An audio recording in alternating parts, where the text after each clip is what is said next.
bem, pessoal, vamos dar início a uma aula de propagação de plantas. Essa aula é importante para vocês conhecerem de forma geral os métodos de propagação de plantas e aonde que entram os fitorreguladores ou os hormônios vegetais que auxiliam na propagação de plantas, ou seja, que são usados nessa etapa bastante importante da fruticultura. Muito bem, então nós vamos passar por alguns métodos de propagação para entender onde que se situa o emprego dos fitorreguladores. Muito bem, então a propagação de plantas ela se divide em assexuada e sexuada. Em que consistem esses dois métodos? A propagação sexuada é a propagação mais natural, eu diria. É aquela propagação que é obtida por semente, tá? Então, é o caminho natural da propagação da espécie, forma plantas frutíferas chamadas de pé franco, tá? Pé franco é a mesma coisa que plantas não enxertadas. Qual a desvantagem disso? As plantas elas são diferentes da planta mãe, ou seja, há uma segregação genética, ou seja, há uma perda das características da planta mãe, e com isso você não vai ter uma uniformidade de planta. Um outro ponto importante da desvantagem desse método é que a planta precisa passar por um longo período juvenil, ou seja, alguns anos ela fica improdutiva para posterior atingir então a fase adulta e florescer e frutificar. Então essas são duas grandes desvantagens, nós veremos algumas mais na sequência. Até a década de 70, para vocês terem uma ideia, a propagação dos porta-enxertos de macieira, eles eram obtidos por semente. Tá? Em algumas culturas hoje ainda se produz porta-enxertos por semente, como no caso do pêssego. Bom, quais as vantagens desse método, desse tipo de propagação? A planta tem uma maior longevidade, tá? Ela vai viver mais tempo, produzir mais tempo. Ela vai ser mais vigorosa. É possível você obter variedades, porque há uma segregação genética, ou seja, cada planta filha vai ser diferente um pouquinho da planta mãe. Nesse processo pode ser que resulte em alguma planta que tenha uma característica superior à planta mãe. Tá? É possível obter plantas livres de doenças. Tá? É uma forma de perpetuação da espécie em bancos de germoplasma. O sistema radicular ele é mais vigoroso e profundo nas plantas obtidas por propagação sexuada e você tem um menor custo com esse tipo de propagação. Muito bem, mas quais as desvantagens? Segregação genética, como eu falei, então você não tem condições de obter um pomar homogêneo, ou seja, com padrão de qualidade de frutas. Você não vai ter esse padrão de fruta que nem vocês estão vendo aqui nas imagens abaixo aqui da minha câmera. Então, você vai ter uma desuniformidade, isso é desvantagem. A frutificação é mais tardia, como eu comentei anteriormente. O porte da planta ele vai ser mais elevado. No caso de plantas que têm espinhos, como citros, vai ter mais presença de espinhos. Vai ter heterogeneidade de plantas e irregularidade de produção, como a gente já comentou, que está relacionado com essa segregação genética, está muito relacionado com essa característica de desvantagem aqui de cima. Bom, e aí temos para contornar essas desvantagens, nós temos a propagação assexuada, ou seja, no método anterior, no sexuada, há o cruzamento de dois gametas, masculino e feminino, para originar uma nova planta, né, por semente. Tá?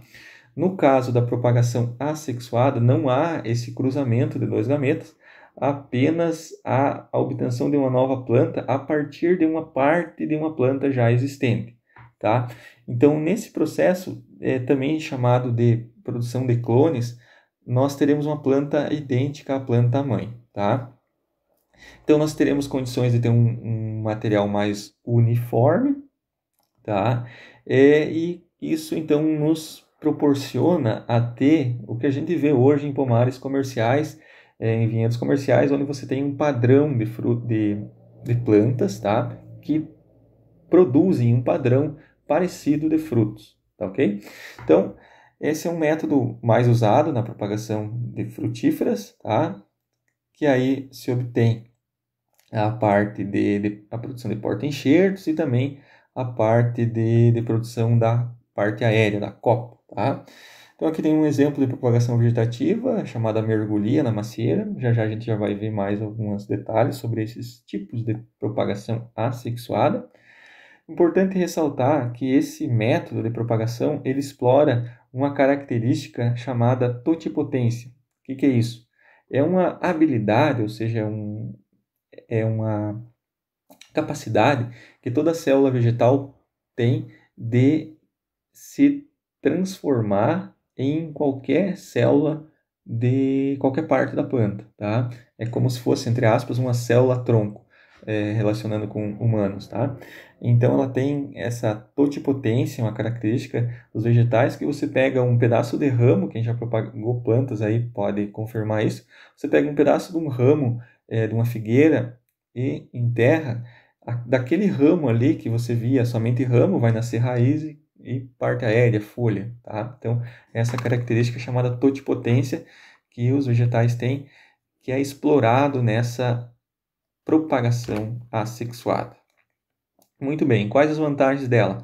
Nós teremos uma perpetuação dos caracteres agronômicos, então, uma planta que produz fruto somente de um padrão de qualidade que você quer, ela vai ser perpetuada, porque você vai estar gerando clones dessa planta. Você vai ter uma redução da fase juvenil, ou seja, uma planta enxertada ou propagada por propagação assexuada, ela produz logo que já tem as suas estruturas ali reprodutivas, no segundo, terceiro ano já está produzindo, ou até mesmo no primeiro ano de crescimento, dependendo da espécie que está sendo propagada.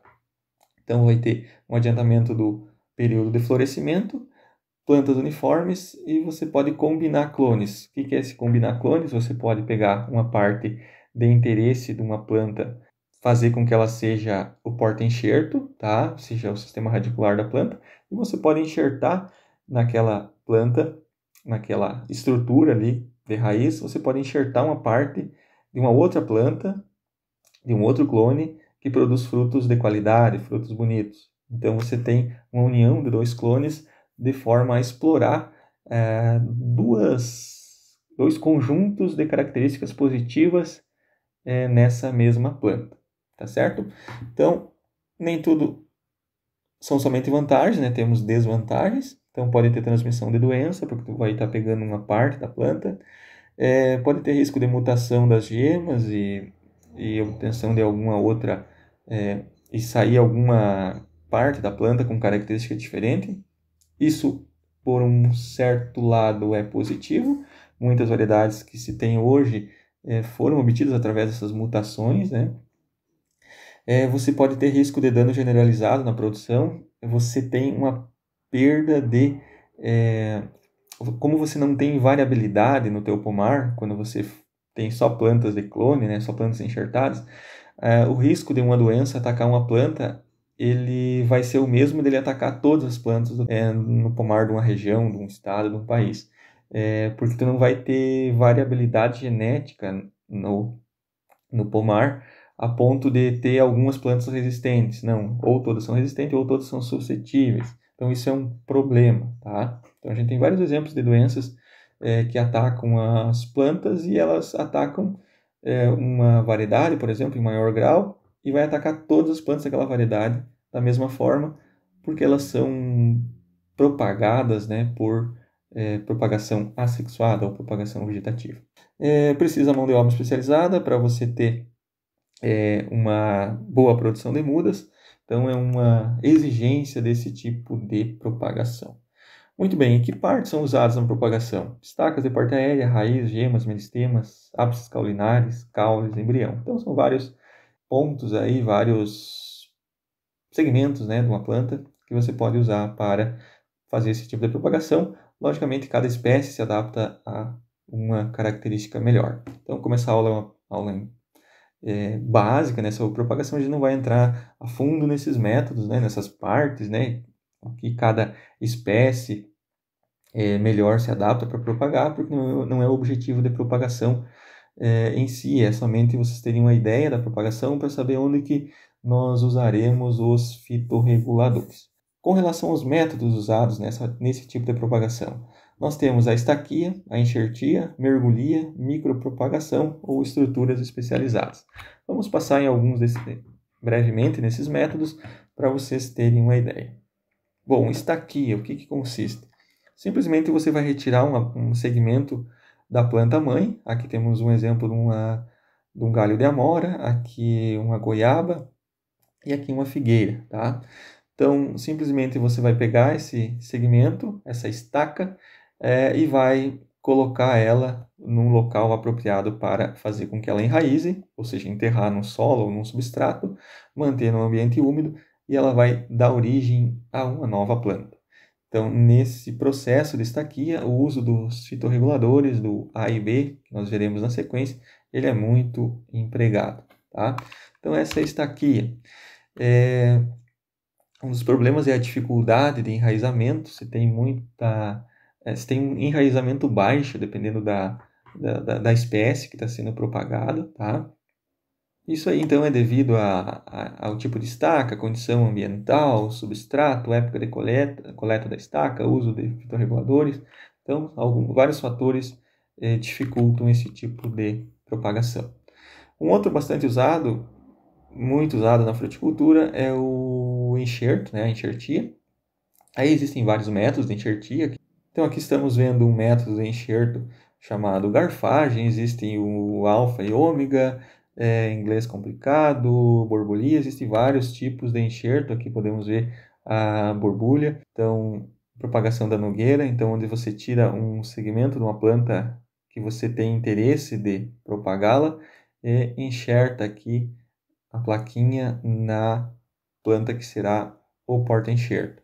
Aqui na macieira, um exemplo de enxertia, chamado em inglês complicado. Então, nesse caso, você une uma característica interessante do porta-enxerto, como, por exemplo, uma resistência a alguma doença de solo, e une uma parte que será a parte aérea da planta, que tem características de produzir frutos de qualidade, frutos bonitos, com coloração vermelha intensa, por exemplo, só que não tem resistência a determinada doença de solo. Então, você une a parte do porta-enxerto, né, que eu dei um exemplo de doenças aqui, com uma parte aérea da planta, para te ter essa união de dois clones de interesse.